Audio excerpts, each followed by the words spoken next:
coup près est tombé. Après des semaines d'attente, l'ancien président de la République Nicolas Sarkozy vient d'être condamné ce matin à 3 ans de prison, dont 1 an ferme. Ça veut dire que la justice considère que Nicolas Sarkozy, oui, a bien tenté de corrompre un haut magistrat. C'est bien ça que ça veut dire. Il a raison, l'affaire des écoutes téléphoniques dans laquelle Nicolas Sarkozy, sous la fausse identité de Paul Bismuth, aurait établi un pacte de corruption avec son avocat maître Thierry Herzog et l'ancien haut magistrat Gilbert Azibert. Aujourd'hui, l'ancien chef de l'État ne risque pas pour autant d'aller en prison, étant donné qu'avec une peine de 1 an, il a la possibilité d'aménager sa peine en portant par exemple un bracelet électronique. Son avocate a annoncé que Nicolas Sarkozy allait faire appel de cette décision de justice. Alors la condamnation de Nicolas Sarkozy est-elle trop sévère ?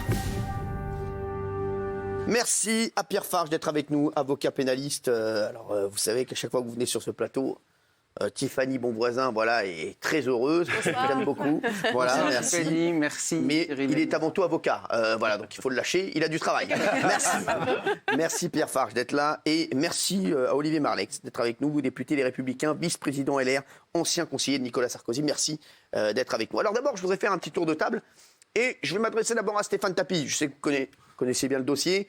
Vous connaissez. Est-ce que vous trouvez que c'est trop sévère pour... C'est ni sévère ni pas trop sévère. C'est pas un dossier comme les autres. On parle du président de la République qui est condamné.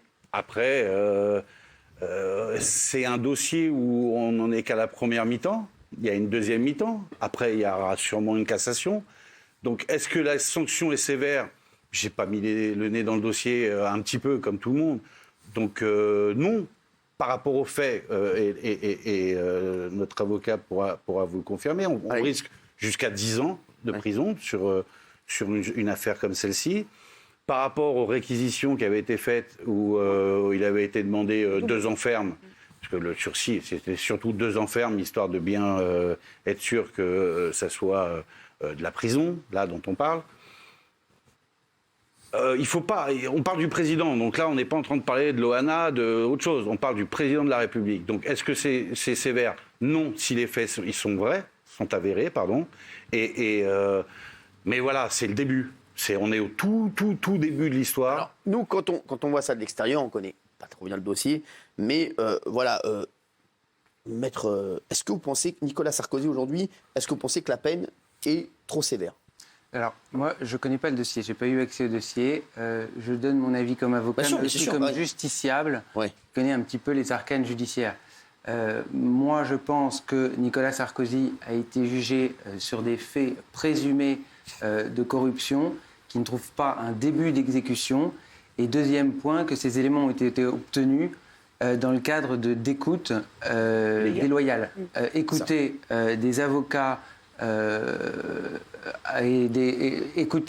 intercepter des conversations entre un avocat et un client, c'est normalement on ne doit pas s'en servir pour le. C'est une base. Normalement, non. C'est pour le jugement. Non. Voilà, là, la Cour de cassation, certes, s'est prononcée.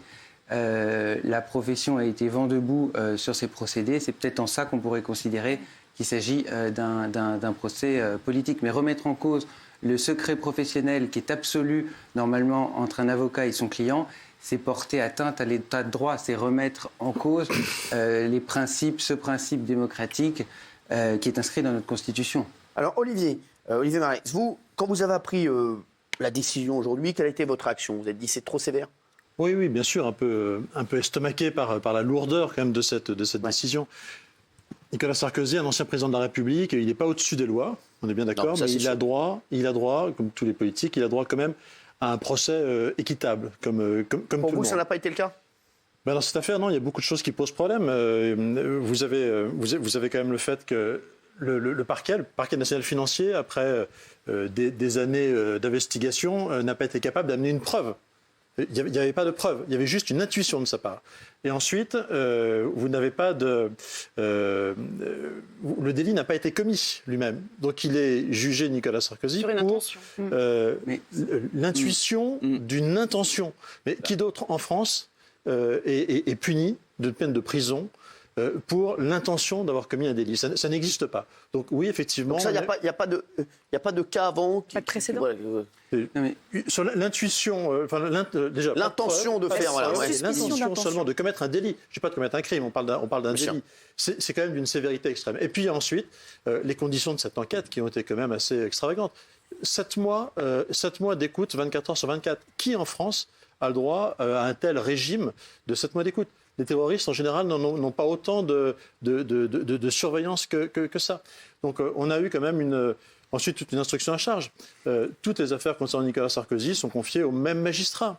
Où est le sentiment que peut avoir le justiciable d'avoir affaire à un juge équitable lorsque tous les dossiers sont confiés par le même magistrat? La 3e, 4e, 5e fois que vous le voyez, vous n'avez plus le sentiment d'avoir affaire à un juge équitable et qui regarde votre dossier avec indépendance. Alors, Nicolas Pernicov, vous dites oui, vous aussi.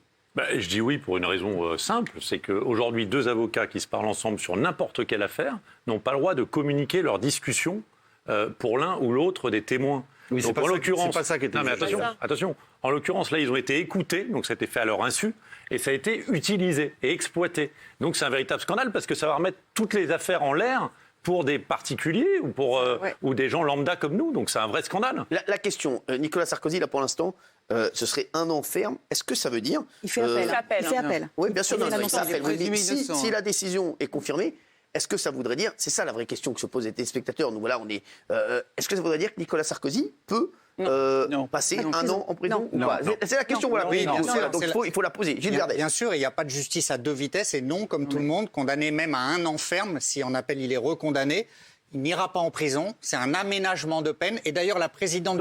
Donc ça veut dire quoi? Il fera quoi? Alors la présidente du tribunal lui a proposé aujourd'hui, dès la fin de l'audience, si vous ne faites pas appel, je vous propose d'avoir chez vous un bracelet électronique. C'est ça. D'accord. Voilà. Donc on aurait Nicolas Sarkozy avec un bracelet électronique. Oui, pendant 1 an, chez lui, il aurait pu, mais comme il a fait appel, tout est remis à zéro, évidemment. Alors, est-ce qu'il pourrait se représenter à une élection avec un bracelet électronique ou pas du tout? Impossible? Il n'y a pas de peine d'inéligibilité qui a été prononcée. Ça paraît quand même difficile, même avec l'appel, qu'il puisse rentrer de nouveau dans le jeu politique. Mais techniquement, il n'y a pas d'impossibilité. Géraldine. Ce qui est étrange dans cette affaire, c'est qu'il avait en plus, l'ironie du sort, tweeté il y a quelques années pour dire qu'il était contre l'aménagement des peines de moins de 6 mois. Donc en fait, il était contre le bracelet électronique à la maison dans son cas précis. Mais monsieur, pardon, vous ne pensez pas qu'en tant que président de la République, malgré tout, il est le garant des institutions et de l'indépendance de la justice et qu'il se doit d'être encore plus exemplaire et que ne serait-ce que l'intuition, c'est déjà trop? Oui, l'intention. L'intention, oui, plutôt. Non, mais c'est ce que dit la décision de justice, là, que vous récitez très bien. Voilà. Sauf qu'une fois encore, Nicolas Sarkozy, il a eu quand même à charge contre lui un parquet national financier créé par François Hollande, qui est une monstruosité juridique en soi, pardon de le dire, mais ce PNF, il a le droit de récupérer le contrôle de toutes les affaires politico-financières dans le pays. Si ça vous choque pas, moi, pardon, ça me choque. On a la possibilité, il y a des journalistes du Canard enchaîné d'ailleurs qui avaient écrit un livre sur François Hollande à l'Élysée, ça s'appelait Bienvenue place Beauvau. Il racontait comment on pouvait ralentir le feu sur certaines casseroles ou au contraire accélérer sur d'autres. C'est-à-dire quand François Hollande, voilà, je vous dis pour les téléspectateurs, quand il était président, Beauvau, c'est le ministère de l'Intérieur, il pouvait accélérer des affaires ou laisser des dossiers un peu en dessous de la pile pour qu'ils soient traités un petit peu plus tard. C'est ce que disait un peu ce livre du Canard enchaîné, voilà, de 2 auteurs du Canard enchaîné. Voilà, et c'est vrai que nous, la question que se posent les téléspectateurs et qu'on se pose ici, c'est est-ce qu'on a voulu pénaliser Nicolas Sarkozy et essayer de le mettre sous été noir pour se dire il y a une élection qui va arriver en 2022 et Nicolas Sarkozy serait peut-être un candidat sérieux. Alors lui, je le dis, Nicolas Sarkozy n'a jamais dit qu'il voulait se représenter. Vraiment, hein, je vous le dis, même dans les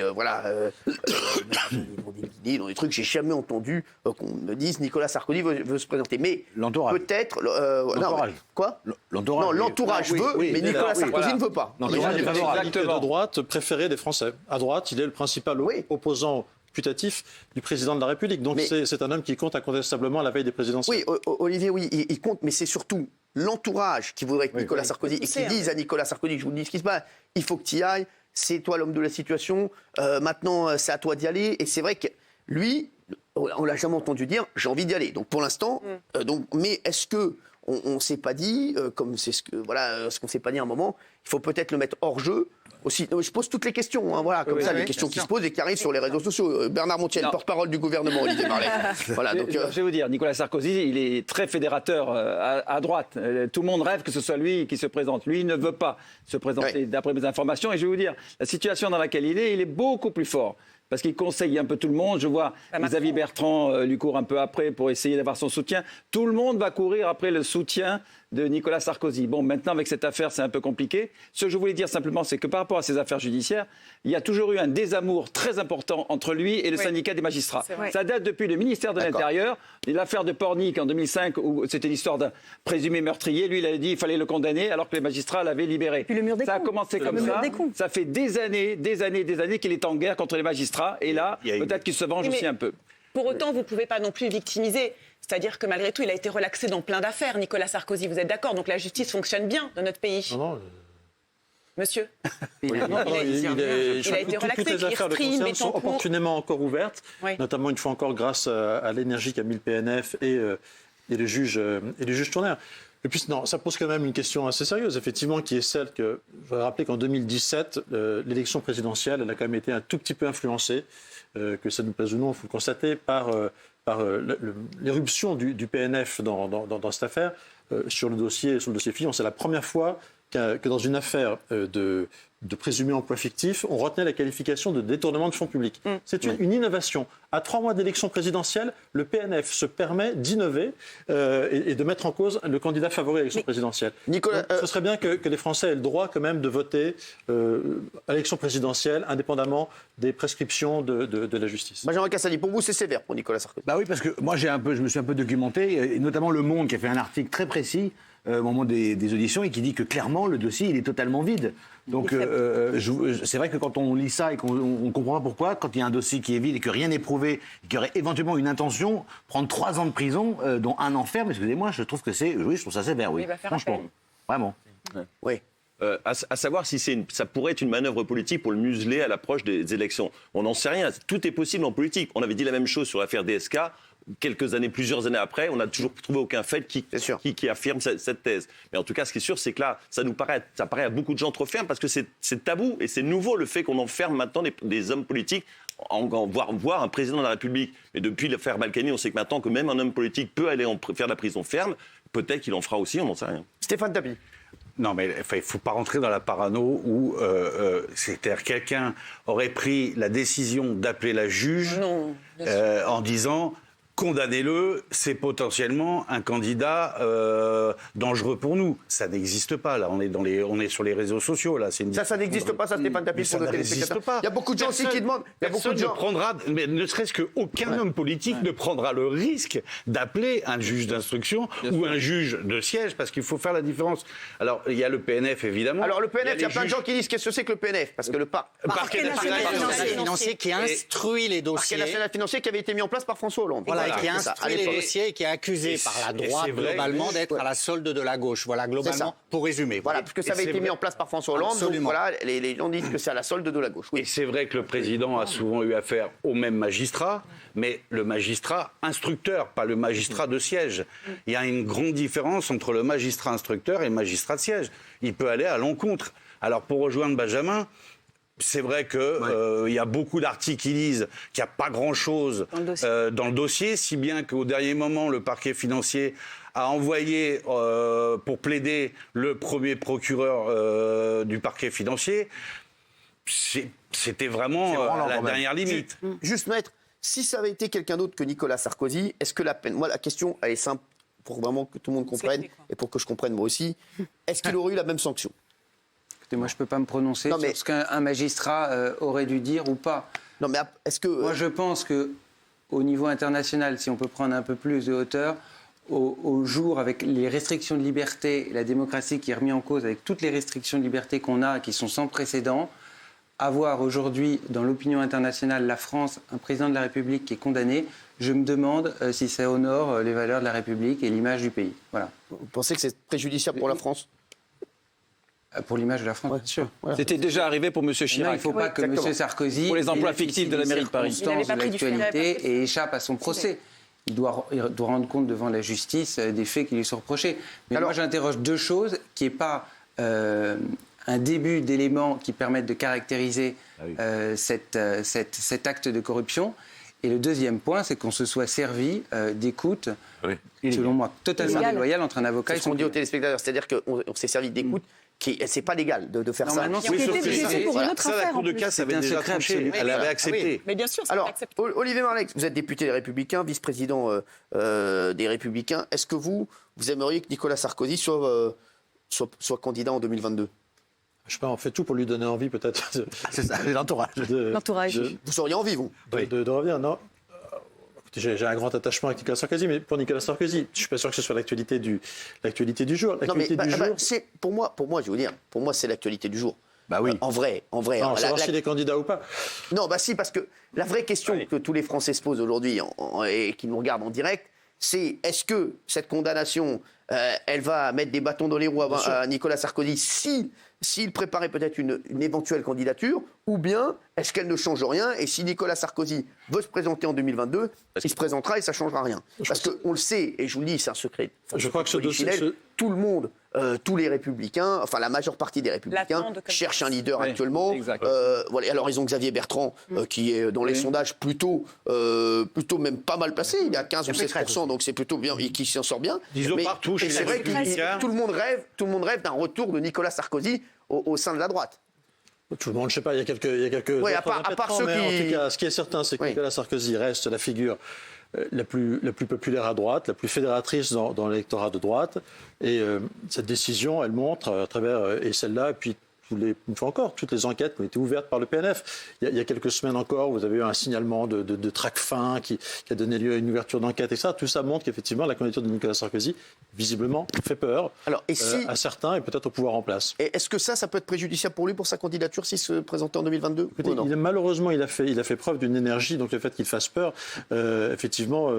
semble mobiliser quelques personnes contre lui. Et évidemment, tout ça n'est pas neutre, il faut bien en avoir conscience.